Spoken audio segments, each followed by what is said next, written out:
Hello everyone, स्वागत है आपको बीएम एजुकेशन क्लास 8 के अंदर। जो टॉपिक्स बच गए थे पिछले वीडियोस में उनको आज हम कवर कर लेंगे इस वीडियो के अंदर। तो शुरू करते हैं इस वीडियो को ज़्यादा समय ना वेस्ट करते हुए। आइए। The passage of an electric current through a conducting solution causes chemical reaction. भाई साहब क्या बताया मैंने? बताया कि अगर एक सॉल्यूशन है, एक कंडक्टिंग यानी आप कंडक्टर से रिलेट करिए। कंडक्टिंग यानी आप कंडक्टर से रिलेट करिए। कंडक्टर क्या था? जो सब्सटेंस करंट को अपने अंदर से इजीली पास करने दे वो है कंडक्टर। तो कंडक्टिंग क्या है? कंडक्टिंग एक प्रॉपर्टी है कंडक्टर्स की। कंडक्टिंग कौन है? कंडक्टिंग्स कंडक्टर्स हैं जो कि कंडक्ट करते हैं यानी इजीली पास करने देते हैं इलेक्ट्रिक करंट को अपने अंदर से। तो what is conducting solution? Conducting solutions ऐसे सॉल्यूशंस होते हैं जो कि इलेक्ट्रिक करंट को इलेक्ट्रिक करंट को अपने आप से पास इजीली होने देते हैं। वो होते हैं कंडक्टिंग सॉल्यूशंस। ठीक। तो क्या हुआ, मान लो यहाँ पर एक क्या है, यहाँ पर एक कंडक्टिंग सॉल्यूशन है, यहाँ पर एक क्या है, कंडक्टिंग सॉल्यूशन है। ठीक। और इस कंडक्टिंग सॉल्यूशन से मैंने एक इलेक्ट्रिक करंट को पास कराया। मैंने क्या किया, इसके अंदर से इलेक्ट्रिक करंट को हम आई से रिप्रेजेंट करते हैं, इसको मैंने इसके अंदर से पास करा दिया। तब क्या होगा? अब क्या होगा? तब इससे केमिकल चेंज आएगा। क्या आएगा? केमिकल रिएक्शन होगा। केमिकल, देखिए चैप्टर का नाम क्या है? Chemical effect of electric current. तब मैंने इलेक्ट्रिक करंट को कंडक्टिंग सॉल्यूशन के अंदर पास कराया तो मुझे करंट का केमिकल इफेक्ट देखने को मिला, यानी केमिकल रिएक्शन देखने को मिला। केमिकल रिएक्शन एक ऐसा रिएक्शन है जहां पर केमिकली चेंजेस ऑकर करता है। ठीक। द इलेक्ट्रिक एंड ये जो इफेक्ट को हम पूरा कहते हैं chemical effect of electric current. फिर से बता रहे हैं, फिर से सुनिए। मैंने कहा, क्या कहा? मैंने कहा यहां पर एक कंडक्टिंग सॉल्यूशन, मान लो बीकर लेते हैं भाई साहब, बीकर ले लेते हैं, बढ़िया। बीकर लिया, ये क्या है? ये एक बीकर है। ठीक। इस बीकर में क्या है? इस बीकर में, इसको थोड़ा सा लाइट कलर करते हैं। ठीक। इस बीकर में क्या है? इस बीकर में कुछ नहीं है। इस बीकर में क्या है? कंडक्टिंग सॉल्यूशन है। क्या है? कंडक्टिंग सॉल्यूशंस है। क्लियर? और इस कंडक्टिंग सॉल्यूशंस को मैंने यहां से मान लो इसको क्लोज कर दिया। मैंने इसको क्लोज कर दिया और इससे क्या किया? मैंने इलेक्ट्रिक करंट को यहां से पास कराया। किसको पास कराया? इलेक्ट्रिक करंट को यहां से पास कराया। किसको पास कराया गया? यहां पर इलेक्ट्रिक करंट को पास कराया गया। I for electric current. इससे क्या होगा? इससे केमिकल रिएक्शन जनरेट होगा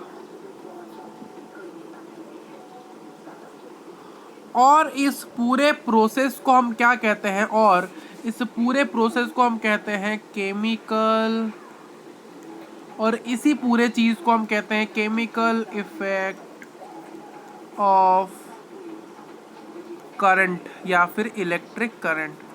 ये चीज इंपॉर्टेंट है। इस चैप्टर में आपको डायग्राम कर करके समझाना पड़ता है, इसलिए चैप्टर थोड़ा सा इंपॉर्टेंट रहता है। तो कुछ केमिकल इफेक्ट्स के नाम बताएंगे आपको आगे इस वीडियो में, देखते हैं क्या क्या। पहला, the formation of bubbles of A gas on A electrode. Electrode क्या है? मैंने कहा था अगर एक बीकर है, अगर इस बीकर में क्या है, जो सॉल्यूशन, इसको हम इलेक्ट्रोलाइटिक सॉल्यूशन कहते हैं, तो उसके ऊपर एक खंबा हम लगते हैं, उस खंबा को हम क्या कहते हैं? इलेक्ट्रोड कहते हैं।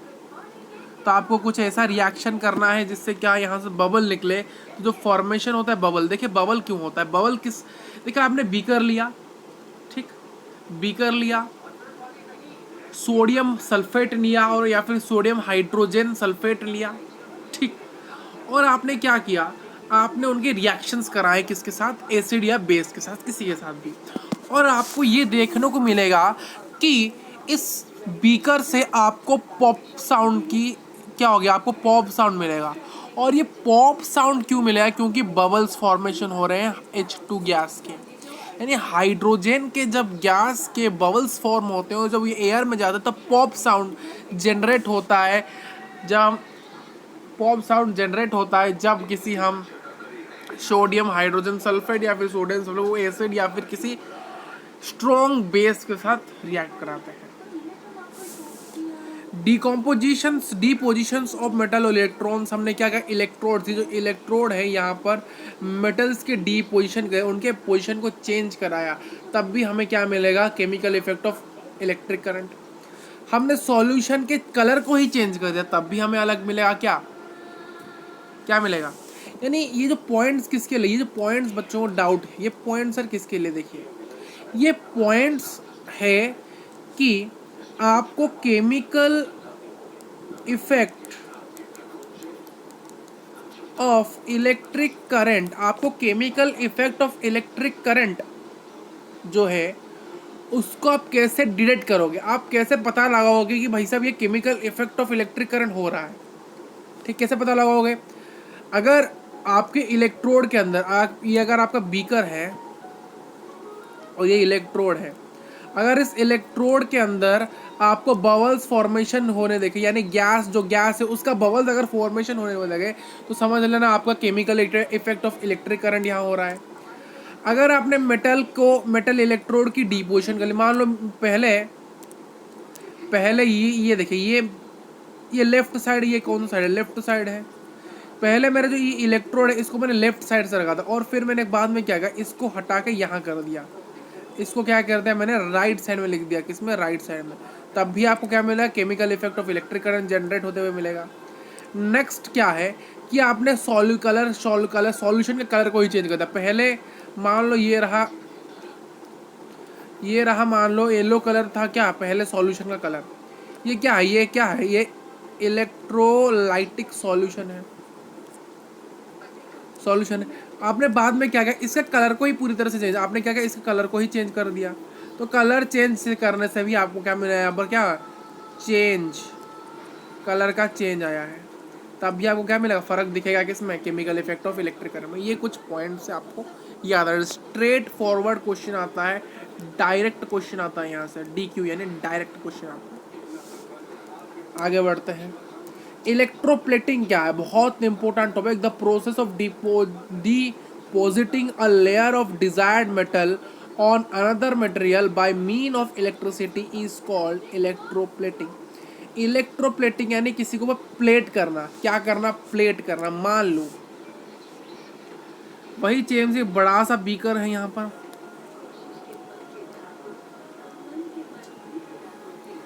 एक बड़ा सा बीकर है, ये वही बीकर, इस चैप्टर में बीकर बार बार दिखाना पड़ता है, बीकर है, यहाँ पर कोई मेटल है, यहाँ पर एक मेटल मानने रखा है, यहाँ पर एक आयरन नेल है, यानी आयरन नेल यानी एक आयरन नेल है, यानी आयरन मेटल है।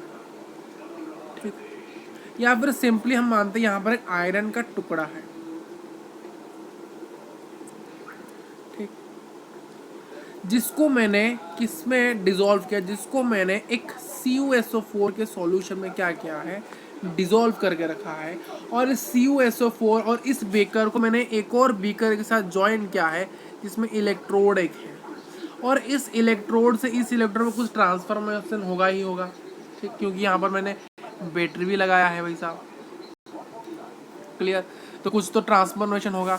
तो अब क्या होगा, यहाँ पर इस आयरन के ऊपर, ये आयरन क्या एक मेटल है, तो क्या होगा, ये जो CuSO4 टूट के क्या बन जाएगा, Cu, और इस U टूट के बनेगा और SO4 टूट के बन जाएगा। तो इस आयरन के ऊपर क्या होगा, यहाँ पर एक डिकम्पोज होगा, क्या डिपोज होगा, इसके ऊपर कुछ सब्सटेंस आके लगेगा, यानी इसके ऊपर आके डिपोज होगा, प्लेट करेगा, क्या इसके ऊपर प्लेट करेगा Cu यानी कॉपर मेटल। तो आयरन मेटल के ऊपर कुछ कारणवश क्या हुआ, जब कॉपर मेटल आके डिकम्पोज यानी डिपोजिट करता है, तब इसी प्रोसेस को हम कहते हैं क्या, इसी प्रोसेस को हम क्या कहते हैं, इस प्रोसेस को हम कहते हैं इलेक्ट्रोप्लेटिंग। यानी जब कोई डिजायर्ड मेटल किसी और मटेरियल के ऊपर आके लगे, इलेक्ट्रिसिटी का, भाई साहब आप पूछोगे सर सर यहाँ पर इलेक्ट्रिसिटी क्यों लिखा है? मैंने कहा मैंने बैटरी लगाया कि नहीं, मैंने यहाँ पर एक और बीकर रखा है, यहाँ पर इलेक्ट्रोड लगाया है और इस बीकर को इस बड़े बीकर के साथ लगाया है और इसमें बैटरी लगाया है। बैटरी लगाने से क्या होगा? करंट का फ्लो होगा, यानी इलेक्ट्रिसिटी जनरेट होगा और उसी कारण से इलेक्ट्रिसिटी जनरेट होने के कारण से जो कॉपर है, ये जो CuSO4 है, ये टूट जाएगा और जो कॉपर आके इसको डिपॉजिट करेगा और इसी को ही तो हम कहते हैं इलेक्ट्रोप्लेटिंग। क्लियर? ठीक। देखिए the object to be electroplated is made up of, देखिए the object to be electroplated is made up of is made the cathode. देखिए जो ऑब्जेक्ट इलेक्ट्रोप्लेटेड है, ठीक है, जो ऑब्जेक्ट क्या है? इलेक्ट्रोप्लेटेड है, वो है इज मेड द कैथोड। जो ऑब्जेक्ट क्या है? इलेक्ट्रोप्लेटेड है, जिसके ऊपर हमने एक और मेटल को लगाया, तो वो मेटल क्या है? वो है हमारा कैथोड। कैथोड या क्या है?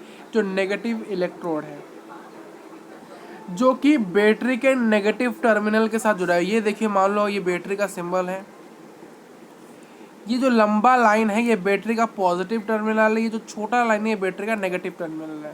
तो ये छोटे लाइन यानी नेगेटिव टर्मिनल के बैटरी के साथ हमने कैथोड को जोड़ा है, जिसके ऊपर इलेक्ट्रोप्लेटिंग हो रही है। और जो मेटल मान लो क्या है, इस चीज को समझिए आप। बीकर लो फिर से, ये मान लो एक इलेक्ट्रोड है, ये मान लो एक इलेक्ट्रोड है, ये मान लो कैथोड है और ये मान लो एनोड है। ठीक, या फिर ऐसे समझिए, मान लो बीकर है, यहाँ एक मेटल है, वही आयरन है, और ये आयरन क्या होगा? कैथोड होगा। क्यों? क्योंकि इसी के ऊपर तो इलेक्ट्रोप्लेट आएगा। क्या आएगा इसके ऊपर? मान लो इसके ऊपर आके लगा कौन? मान लो इसके ऊपर आके लगा हमारा कॉपर। कौन लगा इसके ऊपर आके? कॉपर लगा। और जो कॉपर है वो हमारा एनोड है।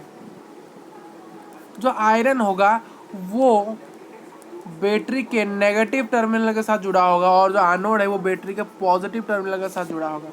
यानी जो सब्सटेंस सिंपली रखा गया है वो है आयरन, जो कि कैथोड, यानी जिसके ऊपर, यानी जो इलेक्ट्रोप्लेटेड हो है, जिसको कवरिंग किया जा रहा है, जिसके ऊपर कवर्ड हो रहा है, वो क्या है? कैथोड है, नेगेटिव इलेक्ट्रोड। और जो मेटल आके जो मेटल आके क्या हो रहा है? जो मेटल, ये जो मेटल यहाँ पर आयरन रखा है, ये क्या? जो मेटल आके दूसरे मेटल के ऊपर डिपॉजिट हो रहा है, इलेक्ट्रोप्लेट हो रहा है, उसको हम कहेंगे एनोड, जो कि है पॉजिटिव इलेक्ट्रोड, जो कि पॉजिटिव टर्मिनल से लंबा लाइन के ऊपर लगा। यहाँ पर एनोड लगेगा, यहाँ पर कैथोड लगेगा। The electrolyte is usually a salt solution of a metal to be coated. यानी एक इलेक्ट्रोलाइट क्या है? एक सॉल्ट सॉल्यूशन है जहाँ पर मेटल को कोट किया जाता है। कोई मेटल हो, उसके ऊपर जो मेटल है वो कैथोड है, उसके ऊपर जो आके डिपॉजिट हो रहा है वो एनोड है। क्लियर? ठीक। एप्लीकेशंस ऑफ इलेक्ट्रोप्लेटिंग, ये लास्ट टॉपिक है आपके इस चैप्टर में से। Metals that rust often coated with other metals to prevent rusting. अगर कोई मेटल है, मान लो आयरन, देखिए आपको पता है आयरन को अगर आप बहुत समय तक रखोगे तो वो धीरे धीरे उसके ऊपर जंग लग जाता है, यानी वो रस्ट होने लगता है। क्यों? यानी खराब होने लगता है। तो क्या होगा? आप क्या करोगे? क्या करोगे आप? कुछ कर सकते हो, क्या करोगे आप? क्या करोगे? इस आयरन को कोई अदर मेटल जैसे कॉपर हो गया या फिर कुछ और हो गया, उसके ऊपर आके उसको डिपॉजिट कर दोगे, उसके ऊपर डिपॉजिट कर दो। इससे क्या होगा? जो आयरन पहले जंग लगने वाला था, जिसके रस्टिंग होने वाला था, वो रस्टिंग से बच जाएगा। ये पहला एप्लीकेशन है। देखिए जो chromium plating is found on bath taps, car bumper. जो कार बम्पर्स होते हैं आपके, जो कार बम्पर्स और जो ब्रास ट्रैप्स होते हैं, बाथ ट्रैप्स, जो बाथ ट्रैप्स जो कार बम्पर होते हैं, मान लो ये आपका कार बम्पर है और मान लो ये आपका बाथ ट्रैप्स है, तो इसके ऊपर क्या है? कोटिंग है कॉपर प्लेटिंग की, और इसके ऊपर भी एक प्लेटिंग है कॉपर प्लेटिंग की। क्यों? क्योंकि क्या है, क्यों होता है? क्योंकि to give a bright attraction appearance and resist scratches and wear. यानी एक ब्राइट अट्रैक्टिवनेस हो सके और रेजिस्ट करते स्क्रैचेस। हमें पता है बम्पर्स में ज़्यादातर स्क्रैच होने लगते, तो उस स्क्रैच से बच सके। Silver plating is to done on cutlery and the jewellery item. जो ज्वेलरीज होते हैं आपके, मान लो ये ज्वेलरी है यहाँ पर,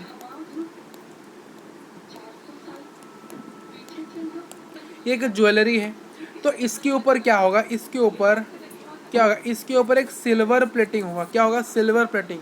ये दिख नहीं रहा होगा, इसके ऊपर क्या है, एक सिल्वर प्लेटिंग होता है, ठीक है। क्यों, क्योंकि उसको प्रिवेंट करते हैं कुछ चीज़ों से, ठीक है। कटलरी के ऊपर या फिर ज्वेलरी आइटम के ऊपर आपका सिल्वर प्लेटिंग होता है। ये 3 एप्लीकेशन होगा। एक लास्ट एप्लीकेशन है क्या, टीन कैंस यूज्ड फॉर, देखिए जो टीन कैंस होते हैं उसको हम स्टोरिंग फूड के लिए यूज़ करते हैं, जो कि किससे बने हैं, electroplating tin into iron. Iron, मान लो ये जो टीन का डब्बा आपको दिखता है, किसके ऊपर, जो टीन का डब्बा आपको मिलता है, जिसमें आपको क्या मिलते हैं, कुछ भी चीज़ें मिल रही है। मान लो टीन के डब्बे में आपको जाता है जो मटर होता है वो मिलता है। मान लो एक टीन का डब्बा है, जो टीन का डब्बा है, जो टीन कैन है, ये मान लो एक टीन कैन है, ये कैसे बना हुआ होगा, ये बना होगा, ये पूरा मान लो ये जो टीन का डब्बा ये पूरा आयरन का होगा, और इसके ऊपर क्या होगा, इसके चारों ओर आपको कोटिंग मिलेगी, किसकी, आपको इसके चारों ओर कोटिंग मिलेगी टीन की। इसके हालांकि ये देखिए टीन का डब्बा है, ये क्या है, ये टीन का डब्बा है, टीन कैन है, बट ये आयरन से बना है, सिर्फ इसके ऊपर टीन की कोटिंग है। The tin is less reactive than iron. क्यों, क्योंकि देखिए आयरन का पूरा बना है, फिर उसके बाद टीन की कवरिंग क्यों की गई है, इसलिए की गई है कि अगर आयरन होता तो आयरन बहुत चीज़ों के साथ रिएक्ट कर देता, बहुत इजीली रिएक्ट करता है, बट जो टीन है इज लेस रिएक्टिव। टीन ज़्यादा रिएक्टिव नहीं है अदर मेटल के साथ, ज़्यादा आयरन से। Thus the food does not come into contact with iron and is protected from getting spot. मान लो इसको थोड़ा सा समझा रहे हैं आपको, ये क्या है, कैन है, ये टीन कैन है आपका, जो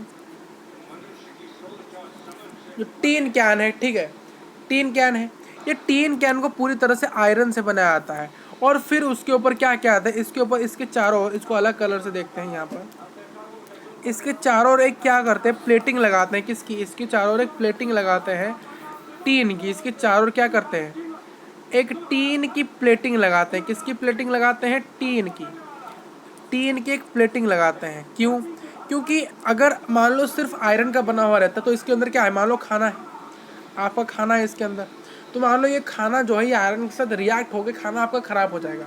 अगर टीन की प्लेटिंग दी गई हो तो ये जो खाना है ये सेफ रहता है, ठीक। तो यहीं तक चीज़ें थी। Thank you for watching this video. आपको जो नोट्स हैं, आपके ये जो नोट्स हैं, जो शानदार नोट्स हैं, फिर से बता रहे हैं, ये जो आपके शानदार नोट्स हैं ये आपको डिस्क्रिप्शन बॉक्स में मिलेंगे बढ़िया तरीके से, ठीक। और आपको क्या करना है, चैनल को सब्सक्राइब करके जाना है और कुछ नहीं करना है, और आपका किलर बैच भी बहुत जल्दी में उसमें रेगुलर हो जाएंगे हम। और थैंक यू।